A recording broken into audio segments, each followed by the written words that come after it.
అందరికీ నమస్తే. ఈరోజు మనతో ఉన్నారు ప్రముఖ జ్యోతిష జ్ఞాని, ప్రవచన శిరోమణి బ్రహ్మశ్రీ డాక్టర్ కందాడే మురళీకృష్ణమాచార్యులు గారు మనతో ఉన్నారు. మాట్లాడదాం. జై శ్రీరామ్ గురూజీ. జై శ్రీరామ్. గురూజీ, అసలు ఈ మధ్యకాలంలో చాలామంది ఆలోచనలు విధానం ఎట్లా ఉంటుందంటే చాలా విచిత్రమైనటువంటి మైండ్ సెట్స్ ఉంటా ఉంటాయి. చాలా వరకు ఎట్లా అంటే శ్రీరాముడిని ఆశ్రయిస్తే, లేకుంటే శ్రీరామ అని పేరు పెట్టుకుంటే శ్రీరాముడికి వచ్చిన కష్టాలే మనకే వస్తాయేమో, సీతమ్మ అని పేరు పెట్టుకుంటే, సీత అని పేరు పెట్టుకుంటే, లేకపోతే సీతమహాలక్ష్మణ్ ఇది సంథింగ్ ఏదైనా, ఈ సీత అనే పేరుతో అమ్మవారి పేరు పెట్టుకుంటే అసలు ఆ పేరు ఎందుకు పెట్టారు, ఇక పూర్తిగా కష్టాలే వస్తాయి, భార్యాభర్తల మధ్య ఎడబాట్లు వస్తాయి. ఇలా అసలు వాళ్ళకి ఎంతవరకు అవగాహన ఉంటుందో తెలియదు, కానీ ఇలా మనసుని చెదరగొట్టేసి బెదరగొట్టేస్తూ ఉంటారు. అంతా చాలామంది భయపడిపోతూ ఉంటారు. ఇంకా చాలామంది ఏంటంటే రాముడిని ఆశ్రయిస్తే మనకేమొస్తుంది అనేటువంటి సందిగ్ధంలో చాలామంది ఉంటారు. అందరూ జై శ్రీరామ్ అని చాలామంది అంటారు, కానీ రామనామ విశిష్టత అనేటువంటిది ఈ రోజుకి చాలామందికి తెలియదు. అసలు నిజంగా అందులో మనకి ఉన్నాయి ఆల్రెడీ. కదలి ఖర్జూరాది ఫలముల కన్నాను అధికము ఆ కీర్తన, రామదాస్ కీర్తన ఉంటుంది. తర్వాత నవరస పరమాన్నములకెల్లా అనేటువంటి సంథింగ్ ఇట్లా ఉంటుంది. సదాశివుడు సదా బధించేది సదానంద నీరామం ఎంత రుచిరా అని ఉంటుంది. ఇంత గొప్పగా చెప్తున్నప్పటికీ కూడా చాలామందికి అర్థం కాదు. అసలు ఈ రామనామాన్ని పట్టుకోవటం వల్ల చాలామంది మా జీవితంలో ఆ మార్పు జరిగింది, ఈ మార్పు జరిగింది అని చెప్పి చాలా ముచ్చుకతతో చెప్తూ ఉంటారు వాళ్ళంతా. చాలామంది రామనామాన్ని పట్టుకుంటే, ఎవరైనా ఎలాంటి స్థితిలో ఉన్న వాళ్ళైనా కానీ రామనామాన్ని పట్టుకుంటే వాళ్ళ జీవితంలో జరిగేటువంటి మార్పులేంటి, రామనామం ఏ విధంగా వాళ్ళని రక్షిస్తుంది, రామనామం ఒకటి చాలు అని మీరు ఎప్పుడూ అంటుంటారు మీదే. ఎందుకంటే తక్కువేమి మనకు రాముడు ఒక్కడుండు వరకు అని చెప్పి అంటుంటారు. అసలు నిజంగా ఈ రామనామం విశిష్టత ఏంటి అంటారు? ఈ రామనామం పట్టుకోవడం ఏ సందర్భంలో ఎప్పుడు ఎలా జపించాలి, ఎలా పారాయణ చేయటం వల్ల మనలో వచ్చేటువంటి మన జీవితంలో జరగబోయే మార్పులేంటి క్షుణ్ణంగా చెప్పండి. రామనామము రమ్యమైనది. రామనామము అవును, మాది మనవ చెప్పే మాట కాదు, పెద్దలు చెప్పినటువంటి మాట. రామనామాన్ని రామ రామ రామ కాకుండా దాన్ని తిరిగేసి మర మర మర మర అని చెప్పి ఆ మంత్రాన్ని, ఆ నామాన్ని తిరిగేసినటువంటి నామాన్ని వాల్మీకి ఉపదేశిస్తే అడవిలో తిరిగేటువంటి వాడు, దారి కాచేటువంటి వాడు, దారి దొంగలాగా బ్రతికినటువంటి వాడు, ఆది కావ్యాన్ని రచించి ఆది కవిలాగా పేరు తెచ్చుకున్నటువంటి వాడు.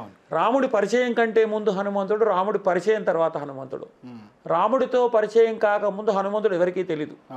హనుమంతుడి పుట్టుక గురించి, హనుమంతుడి దాని గురించి ఏవో చిన్న చిన్న గ్రంథాల్లో మనకు తెలుస్తుంది. కానీ రాముడితో పరిచయం అంటే కిష్కింధల ఋష్యముఖ పర్వతం మీద రాముడిని మొట్టమొదటిసారి హనుమంతుడు చూసినప్పుడు, రాముడితో పరిచయం ఏర్పడ్డ తర్వాత, ఆ తర్వాత హనుమంతుడు ఎలా ఉన్నాడు, ఇవన్నీ మనకు పురాణాల్లో కనిపించేటువంటి.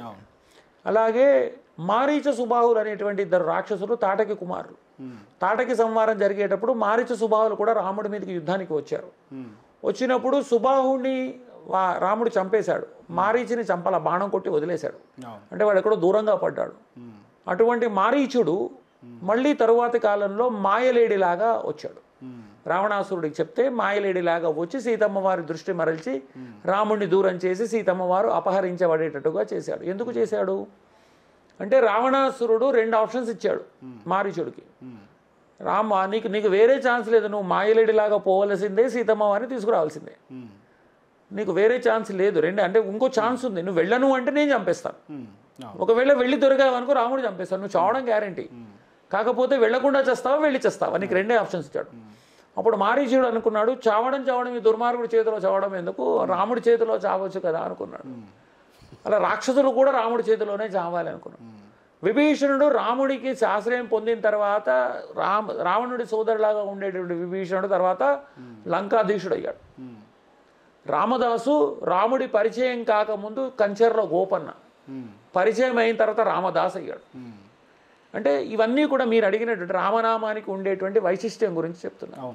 అంటే రామనామం పెట్టుకుంటే కష్టాలు వస్తాయి అంటే కృష్ణనామం పెట్టుకునేటువంటి వాళ్ళందరూ ఆనందంగా ఉన్నారా? లేరు కదా. సుదర్శనం పెట్టుకునేటువంటి వాళ్ళందరూ సుదర్శన పెరుమాళ్ళగా అంత పవర్ఫుల్గా ఉన్నారా? ఇప్పుడు ఉండేటువంటి కాలంలో మనకి ఏం చెప్తున్నారు అంటే మనం ఏమి చెయ్యాలో అవి చేయొద్దని చెప్తున్నారు. అంటే దేవుడి పేరు పెట్టుకోకూడదు. అసలు దేవుడి పేరు ఎందుకు పెట్టేవారు? ఏదో రకంగా భగవన్నామ సంకీర్తన జరుగుతుంది, స్మరణ జరుగుతోంది, పిలుస్తున్నాము అనేటువంటిది ఏదో రకంగా. పాత రోజుల్లో కృష్ణ, రామ, ఈశ్వరు, శంకరు, ఉమా, పార్వతి, లక్ష్మి, దుర్గా, గౌరీ ఇలాంటి పేర్లే పెట్టేవాళ్ళు. ఇప్పుడు ఇవన్నీ వెళ్ళిపోయాయి. ఏంటో విచిత్రమైన పేరు పెడుతున్నారు. డాలి, టాలి, టిల్లు, గిల్లు, కొట్టు, కిట్టు, ఇటువంటి పేర్లని పెడుతున్నారు. ఇవన్నీ పెట్టినందువల్ల ఏమవుతుంది అంటే కనీసము పిల్లలని కూడా భగవంతుడి పేరుతో, నీ పేరేంటి అంటే కృష్ణ అంటే కృష్ణనామం పలికాం మనం. అలాగే నన్ను పిలిచేవాళ్ళు, ఇప్పుడు మా నాన్నగారు ఉన్నారు, మా అమ్మ నన్ను మంచిగా నోరు తెచ్చి నోరారా కృష్ణ కృష్ణ అని పిలుస్తారు. అంటే దానివల్ల ఏం జరుగుతుంది, భగవన్నామ స్మరణ అనేటువంటి జరుగుతుంది. ఇప్పుడు అది చేయడం పాపం కదా. కాబట్టి అందుకే రామ అని పెట్టుకుంటే కష్టం వస్తుందంటే పెట్టుకో. ఇంట్లో గరుడ పురాణం పుస్తకం ఉండకూడదు. ఎందుకని ఉండకూడదు అంటే గరుడ పురాణం ఉంటే ఇంట్లో చనిపోతారు, లేకపోతే చనిపోవట్లేదా? గరుడ పురాణం లేకపోతే ఇంట్లో చనిపోవట్లేదా? గరుడ పురాణం ఎందుకు వద్దంటున్నారు? ఇంట్లో ఒక పురాణం ఉంది అంటే ఏదో ఒక టైంలో దాన్ని తీసి చదువుతాం. చదివినప్పుడు ఏ తప్పు చేస్తే ఏంటి శిక్ష దాంట్లో రాస్తుంది. అది చదివి ఈ శిక్ష పడుతుంది అనేటువంటి ఉద్దేశంతో మనము తప్పులు చేయడం మానేస్తాము అన్న ఉద్దేశంతో మనకి ఇంట్లో పురాణాలు పెట్టుకోమన్నారు. భయానికి భయమో భక్తో ఏదో ఒకటి. ఇప్పుడు అది చదివామనుకోండి, అది చదివినప్పుడు నేను తప్పు చేస్తున్నప్పుడు ఈ శిక్ష పడుతుంది అంటే నేను అది చేయను. దానివల్ల నా లైఫ్ అయితే నన్ను ఎంజాయ్ చేసుకోండి, చచ్చిపోయిన తర్వాత ఏమవుతుందో ఇప్పటి నుంచి ఎందుకు అని చెప్పి ఇంట్లో గరుడ పురాణం పెట్టుకోండి. మీరు అంటున్నారు ఇంట్లో కృష్ణ పరమాత్మ గీతను బోధిస్తున్నటువంటి కురుక్షేత్ర ఫోటో కూడా పెట్టకూడదు అంటారు. ఎందుకంటే యుద్ధాలు జరుగుతాయి, లేకపోతే యుద్ధాలు జరగట్లేదా? అంటే వీళ్ళు చెప్పేది ఏది కూడా సహేతుకమైనటువంటి కారణం కాదు. ఎంత చక్కగా పాత రోజుల్లో సీత శ్రీరామచంద్రమూర్తి అని పేర్లు ఉండేవి. అంటే ఆయన చూడండి పూర్తి నామంతో ఆయనకు బాగా ఇష్టమైనటువంటి పేర్లు. శ్రీ అంటే సీత, రామ అంటే రాముడు, చంద్రుడితో సంబంధం ఉన్నటువంటి రాముడు అంటే రాముడికి ఇష్టం, దాశరథి అంటే ఇష్టం, సీతాపతి అంటే ఇష్టం, సదానుదాశ్రితాయ అంటే ఇష్టం, సుమిత్రాపుత్ర సేవితాయ అంటే ఇష్టం, జితక్రోధాయ అంటే ఇష్టం ఆయనకి. అంటే ఆయన కష్టపడి సంపాదించుకున్నటువంటి సంబంధాలతోటి, మానవ సంబంధాలతోటి, అలాగే తెచ్చుకున్నటువంటి బిరుదులతోటి పిలిస్తే బాగా ఇష్టం. రామనామము పలికితే కష్టాలు రావు, కష్టాలు పోతాయి. అంటే ఎటువంటి పరిస్థితుల్లో అయినా సరే పట్టుకొని చూడండి. మనం ఛాలెంజ్ కింద తీసుకుందాం. ఒక నెల రోజులు ప్రతిసారి మీకు కూర్చున్న రామ, నిల్చున్న రామ, పడుకున్న రామ, లేచిన రామ అనండి. రాముడు మీ జీవితంలో ఎటువంటి మార్పులు తీసుకొస్తాడో చూద్దరు. కానీ అంటే ఇది ఛాలెంజ్. కానీ అంటే దీన్ని నేను ఎంత ఛాలెంజ్గా అంటే నేను హృదయపూర్వకంగా చెప్తున్నాను, మీరు ప్రయత్నించి చూడండి. ఎవరు ఎందుకు, నేనే దృష్టాంతం. నేను గత కొన్ని సంవత్సరాలుగా ప్రతిరోజు రామరక్ష స్తోత్రం, ఆపదదారక స్తోత్రం చదవకుండా నా పూజా కార్యక్రమం మొదలవ్వదు లేదా పూర్తవ్వదు. అంతేందుకు ఇప్పుడు మేము కార్యక్రమం చేస్తున్నాం, సంక్షేప రామాయణ హోమం చేస్తున్నాం. అక్కడ సంక్షేప రామాయణ హోమం చేసేటప్పుడు ఏం చేస్తున్నాము అంటే సంక్షేప రామాయణం చేయాలనేటువంటి సంకల్పం కల్పించింది స్వామి. అది మొదలుపెట్టే రోజు తీరా అంటే మొదలుపెట్టాము, అందరూ వచ్చి కూర్చున్నారు, సంక్షేప రామాయణం పుస్తకం తీసుకొని పారాయణం చేయాలి. ఇంకా అంటే స్వాహాకారాలతో చెప్పాలి. తపస్వాధ్యాయ నిరంతపస్వి వాగ్విదాం వరం అని చెప్పాలి. అక్కడ కూర్చొని పుస్తకం తీసాము, సంక్షేప రామాయణం తీయగానే స్ఫురణ. అంటే ఏం స్ఫురణ వచ్చింది అంటే ఊరికే సంక్షేప రామాయణం ఎందుకు, ఆపదుద్దరకము రామరక్ష స్తోత్రాలు కూడా స్వాహాకారాలతో చెప్దాము. అప్పటి నుంచి ఏం చేసాము, నమ కోదండ హస్తాయ సందేకృత శరాయచ దండితాకిల దైత్యాయ రామాయ ఆపనివారణే స్వాహ అని ఆపదుద్ధారకము రామరక్షలు కూడా స్వాహాకారంతో మొదలుపెట్టాం. మీరు నమ్ముతారో నమ్మరో, ఏ సంకల్పంతో అయితే అక్కడ వచ్చి మొదలు పెట్టుకునేటువంటి వాళ్ళు తర్వాత ఒకళ్ళు వచ్చి అయ్యగారు మాకు ఈ పని జరిగింది, గురువుగారు మాకు ఈ పని జరిగిందంటే ఎంత సంతోషం కలుగుతుందండి. అంటే ఇది నా మీద నమ్మకంతో కాదు, నేను రాముడి మీద నమ్మకంతో చేస్తున్నాను. ఎందుకంటే నేను చెప్పిన మాట కాదు, వాల్మీకి రామాయణంలో చెప్పినటువంటి మాట. సకృదేవ ప్రపన్నాయ తవాస్మీత చయాచతే అభయం సర్వభూతేభ్యో దదామ్యే తద్వ్రతం మమ అంటాడు రాముడు. ఎవరైతే జీవితంలో ఒక్కసారైనా రామ అంటారో, ఆర్తితో, భక్తితో, ప్రేమతో, ఇష్టంతో రామ అని పిలిస్తే వారిని జీవితాంతం నేను కాపాడుతాను, ఇది నా ప్రతిజ్ఞ, ఏ తద్వ్రతం మమ అంటాడు, ఇది నా వ్రతము అని చెప్తాడు రాముడు. ఇక ఆయనే చెప్పినాక ఇంకా మన దాంట్లో సందేహాలు ఎందుకు? ఆయన డిక్లేర్ చేశారు, నన్ను రామాని పిలిచి చూడండి మీకు ఎటువంటి కష్టాలు వస్తాయో. నేను గత సంవత్సరము ఆరోగ్యం బాగాలేక హాస్పిటల్ బెడ్ మీద ఉన్నాను. డాక్టర్లు 98% డౌట్ఫుల్ అన్నారు, బ్రతకడం కష్టం అన్నారు. మీరు ఆపరేషన్ చేయమంటే చేస్తామమ్మా అని మా ఆవిడ పిలిచి కౌన్సిలింగ్ కింద చేశారు. విల్లింగ్ ఇవ్వాలి కాబట్టి కౌన్సిలింగ్ చేశారు. మా సలహా అయితే వద్దు, ఉన్నంతకాలం ఉంటారు, వద్దు ఆపరేషన్ వద్దు, ఆయన గుండె తట్టుకోగలుగుతుందో లేదో సందేహం వెలిబుచ్చారు. మా ఆవిడ చెప్పింది, మాకు మా ఆయన మీద నమ్మకం ఉంది, మా ఆయన పూజ చేసే స్వామి మీద, హనుమంతుడి మీద నమ్మకం ఉంది అని చెప్తే నన్ను తీసుకెళ్ళి నేను ఆపరేషన్ చేయించుకున్నాను. 8.5 గంటలు ఆపరేషన్ జరిగింది. ఆ తర్వాత ఒక గంటలో నేను స్పృహలోకి వచ్చాను. మాట్లాడడం అంటే మనుషులు గుర్తుపట్టడము, పలకరించడము, మాట్లాడము, నా ఇబ్బంది ఏంటో చెప్పడము, అంటే అంత క్లియర్గా చెప్పలేకపోయా కానీ నోట్లో పైపులు పెట్టారు కాబట్టి.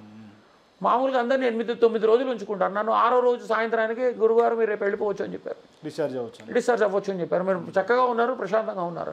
నేను మళ్ళీ వచ్చిన తర్వాత 15 రోజుల లోపల మళ్ళీ స్నానము, పూజా కార్యక్రమాలన్నీ మొదలుపెట్టాను. నేను ఒకటి నమ్ముతాను. అంతెందుకు, ఇది జరిగిన తర్వాత కూడా ఒకరోజు మా ఇంట్లో మా పిల్లలు, నేను ఇట్లా బయటికి వెళ్ళి వచ్చేటప్పటికల్లా ఇంట్లో రామదాస్ సినిమా పెట్టారు. నేను వచ్చిన తర్వాత 10 నిమిషాలకి రామదాసు గుండె చీల్చుకునే సీన్ వచ్చింది. నాకు తెలియకుండా విపరీతమైన దుఃఖం వచ్చింది. దుఃఖం రాగానే ముందు మా పిల్లల్ని, మా భార్యను పట్టుకొని నేను ఏమన్నాను అంటే, ఏడుస్తూ నేను ఏం చెప్పాను అంటే, నన్ను కూడా నా గుండెలో కూడా రాముడు ఉన్నాడనే చూద్దామని చెప్పి స్వామి నా గుండె చీల్చాడు అని చెప్పాను. అంటే ఇదంతా ఏంటంటే ఎమోషనల్ బాండేజ్.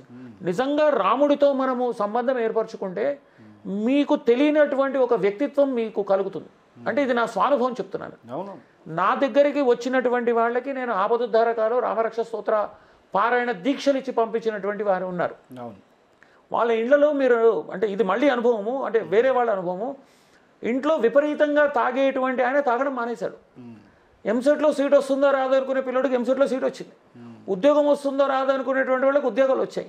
అంటే ఇదంతా ఎలా జరుగుతుంది అంటే, మనము నమ్మాల్సింది ఏంటంటే, రాముడిని ప్రార్థిస్తే, ఆరాధన చేసి రామనామం పలికి రామకోటి రాస్తే రాముడు కనపడ్డు, కానీ రాముడు మనకు వినపడతాడు. రాముడిని మనము అనుభవించవచ్చు. ఏం చేస్తాడు అంటే, మనకు అక్రమమైన దారిలో ఉండేటువంటి మనల్ని సక్రమమైనటువంటి దారిలోకి పెడతాడు. బోలెడన్ని అవకాశాలు ఇస్తాడు. ఇంటి దగ్గర కూర్చుంటే మన దగ్గరకు వచ్చేటువంటి వాళ్ళ సంఖ్య పెరుగుతుంది. వెతుక్కుంటూ వచ్చేటువంటి వాళ్ళ సంఖ్య పెరుగుతుంది. మనకు అవకాశాలు వస్తాయి. మనకు ఏది కావాలో, అది ఏ సమయానికి కావాలో ఆ సమయం. తండ్రిలాగే మాతా రామో మత్ పితా రామచంద్ర, స్వామి రామో మత్ సఖా రామచంద్ర, ఎంత చక్కగా ఉంటుంది.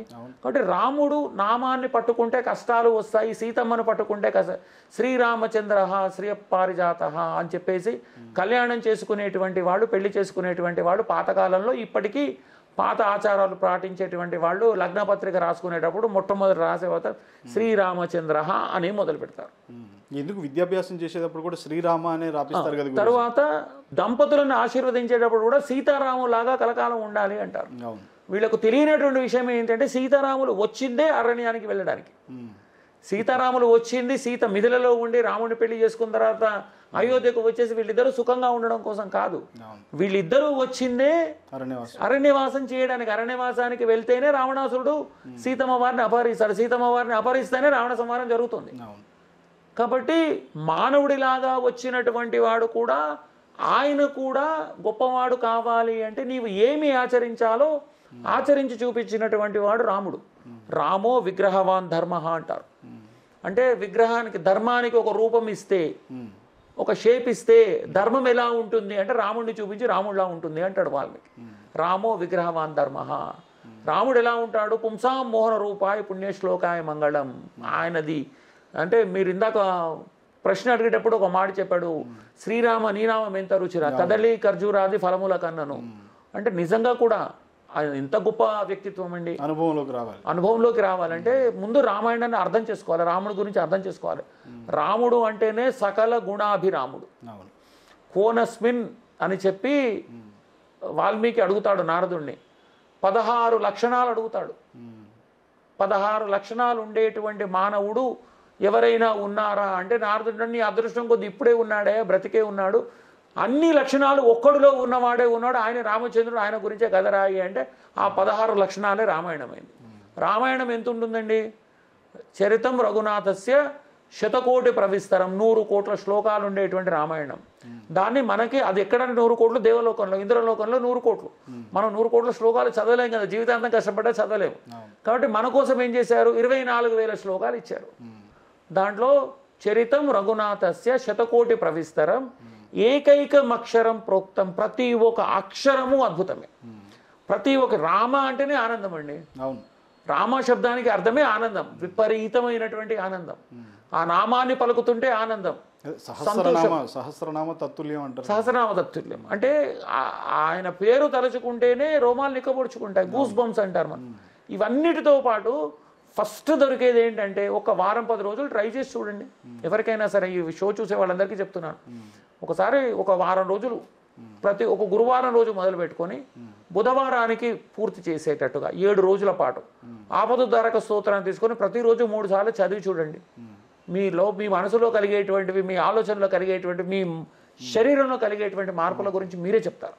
అంటే ఇవన్నీ అనుభవించినటువంటి వాళ్ళు చెప్పితే తెలుస్తుంది. రెండవది, మనల్ని చదవద్దు అని చెప్పినటువంటి వాళ్ళు, రామనామం పలకొద్దు అని చెప్పినటువంటి వాళ్ళని మనం అడగాల్సిన ప్రశ్న ఏంటంటే, మీరు చెప్తున్నారు బాగానే, మీకు పలికితే ఏ నష్టం వచ్చింది చెప్పండి. ఓకేనా? నాకు ఇష్టం లేదు కాబట్టి నేను దాన్ని ప్రచారం చేస్తాను కాదు, నేను పలికితే నాకేమైందో నేను చెప్తాను. అలాగే రామనామం పలికితే ఆనందం కలిగి, జీవితంలో సుఖం కలిగి, జీవితంలో సంపద కలిగి, అన్నీ కలిగిన తర్వాత వాడిని అడిగితే వాడు రామనామం యొక్క ఫలితం ఏంటో చెప్తాడు. నీట్ ఎగ్జామ్కి వెళ్ళి రాసినటువంటి వాడిని అడిగితే క్వశ్చన్ పేపర్ ఎట్లా వచ్చింది అంటే వాడు చెప్తాడు. అసలు నీట్ ఎగ్జామ్ గురించే తెలియనటువంటి వాడు, జీవితంలో ఎన్నడూ నీట్ ఎగ్జామ్ రాయనటువంటి వాడు, దాని గురించి తెలియనటువంటి వాడు, చాలా టఫ్ ఉంటుంది, చాలా కష్టం పాస్ అవడం అంటే జనరల్ స్టేట్మెంట్. అది వాడు ఎవరో అంటుంటే విన్నాడు. నీవు అనుభవించావా? నీవు అనుభవిస్తే అనుభవించినటువంటి దాన్ని 10 మందికి చెప్పు. స్వతహాగా అనుభవంలోకి వచ్చి. ఇప్పుడు నేను అదే చెప్తున్నాను, ఒక రాముడనే కాదు, ఏ భగవంతుడి నామాన్ని పట్టుకున్నా వీటన్నిటిలోకి ఉత్తమం అనేది రామనామం.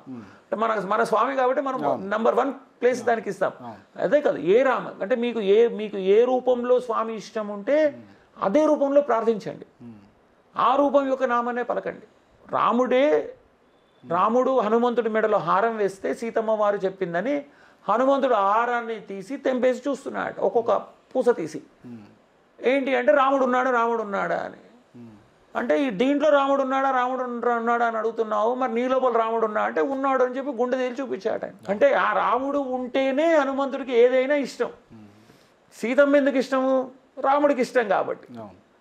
విభీషణుడు అంటే ఎందుకు ఇష్టము? రాముడికి ఇష్టం కాబట్టి. సుగ్రీవుడు అంటే ఎందుకు ఇష్టం? రాముడి యొక్క మిత్రుడు కాబట్టి. ఇలా రాముడితో సంబంధం ఉండేటువంటి వాళ్ళంటే హనుమంతుడు కూడా ఇష్టం.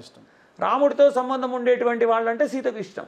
రాముడితో సంబంధం ఉండేటువంటి వాళ్ళంటే విభీషణుడికి ఇష్టం. రాముడితో సంబంధం ఉండేటువంటి వాళ్ళంటే అందరికీ ఇష్టమే. ఎందుకని?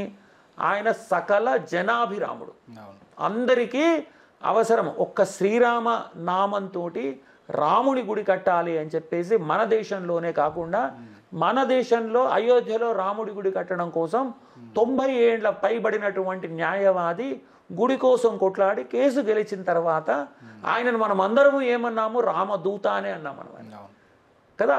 స్వయంగా హనుమంతుడే వచ్చి ఆయన లోపలకు ప్రవేశించి, లేదా హనుమంతుడే ఆ రూపంలో వచ్చి రాముడి గుడి కోసం, ఒక్క భారతదేశంలోనే జరిగిందా? ప్రపంచ దేశాలన్నిట్లలోనూ రాముడి గుడి కావాలని అందరూ ప్రార్థించారు. కాబట్టి మనము బ్రతికుండగా మనం అదృష్టవంతులం. మనం ఎప్పుడో పుట్టినప్పుడు మనకు తెలియదు, ఏదో గుడి ఉండేది అదే తెలుసు. కానీ మనము బ్రతికుండగా, మనకు తెలివితేటలు ఉండగా, మనం చూస్తుండగా, మనం వింటుండగా, మనం అంటుండగా, మన ముందర రాముడు జన్మించినటువంటి అయోధ్యలో గుడి కడుతున్నారు అంటే దాన్ని మనం చూస్తే అదృష్టవంతులం, చూడకపోయినా అదృష్టవంతులం. ఎందుకంటే కనీసం గుడి కట్టారు, మళ్ళీ గుడిని తిరిగి కట్టారు అంటే రాముడు అనేటువంటి వాడు ప్రపంచ దేశాలన్నిట్లలోనూ రాముడి నామాన్ని పలికినటువంటి వాళ్ళు ఉత్తమమైనటువంటి ఉన్నతమైనటువంటి స్థానాల్లోనే ఉన్నారు. కానీ ఎవరికి కూడా దానివల్ల నష్టం అనేటువంటిది ఎప్పుడూ జరగలేదు. విదేశాల నుంచి వచ్చిన వాళ్ళు ఇక్కడికి జస్ట్ విజిట్ కోసం వచ్చిన వాళ్ళు చాలా ఎక్కువగా స్మరణ చేస్తుంటారు. హరే రామ రామ రామ హరే అంటారు. సరే, ఇస్కాన్ వాళ్ళు హరే రామ అంటున్నారంటే మన రాముడి గురించి కాదు, వాళ్ళు అనేది బలరాముడి గురించి. సరే, ఏ రాముడు అయితే ఏంటి, దాంట్లో రాముడు అయితే ఉన్నాడు కదా. రాముడు అంటేనే మనకి ఆరామంగా కావలసినటువంటి విరామాన్ని ఇచ్చేటువంటి వాడే మన ఆనందరాముడు. రాముడికి మీరు ముందర, రాముడి పేరుకి ముందర కానీ రాముడి పేరు వెనకాల కానీ ఏది పెట్టుకున్నా దాంట్లో ఆనందమే కానీ అసలు ఎక్కడ కూడా దుఃఖము అనేటువంటివి ఉండదు. జీవితకాలం దుఃఖాలు ఉండేటువంటి వాళ్ళని ఒక్క నెల రోజులు రామనామ స్మరణ చేయమని, రామనామ జపం చేయమనండి. వాళ్ళ దుఃఖాలకి, వాళ్ళ కష్టాలన్నిటికీ కూడా ఫుల్ స్టాప్ పడి ఆనందకరంగా గడిపేటువంటి రోజులు ఖచ్చితంగా వాళ్ళ జీవితంలోనే చూస్తారు, బ్రతికుండగానే చూస్తారు. అద్భుతం గురుగారు, చాలా చక్కగా వివరించారు. జై శ్రీరామ్ అండి, ధన్యవాదాలు.